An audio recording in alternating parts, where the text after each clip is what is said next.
Hello. അപ്പോൾ ഇന്നൊരു special day ആണ് എനിക്ക്. കാരണം ഞാൻ എൻ്റെ ഫ്രണ്ട്സിനെ കുറേ കാലത്തിന് ശേഷം കാണാൻ കേട്ടോ. അപ്പോൾ നമ്മൾ കാണുന്നത് തന്നെ ഒരു ഡേ ഔട്ട് പ്ലാൻ ചെയ്തിട്ടാണ്. കാരണം ഒരിക്കലും നടക്കാത്തൊരു ഡേ ഔട്ടാണ് നടന്നതിൻ്റെ സന്തോഷത്തിലാണ് ഞങ്ങളെല്ലാവരും. കാരണം ഞങ്ങൾ കുറേ കാലമായി കണ്ടുകൊണ്ട് തന്നെ കുറേ സംസാരിക്കാനുണ്ടായിരുന്നു. പെട്ടെന്ന് തന്നെ കോഴിക്കോട് എത്തിയിട്ടുണ്ടായിരുന്നു കേട്ടോ.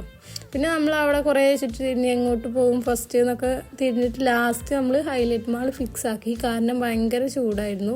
അപ്പോൾ നമുക്ക് അങ്ങോട്ട് പോവാം കുറച്ച് നേരം എന്ന് വിചാരിച്ചിട്ട് നേരെ ബസ്സിൽ കയറിയിട്ട് ഹൈലൈറ്റ് മാളിൽ പോയിട്ടുണ്ടായിരുന്നതാണ് കേട്ടോ. അപ്പോൾ നമ്മൾ അതിൻ്റെ മുന്നേ തന്നെ ഒരു ഷോപ്പിൽ കയറിയിട്ട് സർബത്തൊക്കെ വാങ്ങിച്ച് കുടിച്ചിട്ടുണ്ടായിരുന്നു. കാരണം ഭയങ്കര ചൂടായിരുന്നു. പിന്നെ നമ്മളത് അവിടുന്ന് കുടിച്ചിട്ട് നേരെ ഹൈലൈറ്റ് മാൾക്ക് നടന്നിട്ടുണ്ടായിരുന്നു. നമ്മൾ ഫ്രണ്ട്സൊക്കെ ഒരുപാട് കാലത്തിന് ശേഷം കാണുമ്പോൾ ഒരു പ്രത്യേക സന്തോഷമാണ്. കാരണം നമുക്ക് അവരോട് ഒരുപാട് കാര്യങ്ങൾ ഷെയർ ചെയ്യാനും നല്ല നല്ല മൊമെൻറ്റ്സ് കീപ്പ് ചെയ്യാനൊക്കെ പറ്റും. ബാക്കി നമ്മൾ അടുത്ത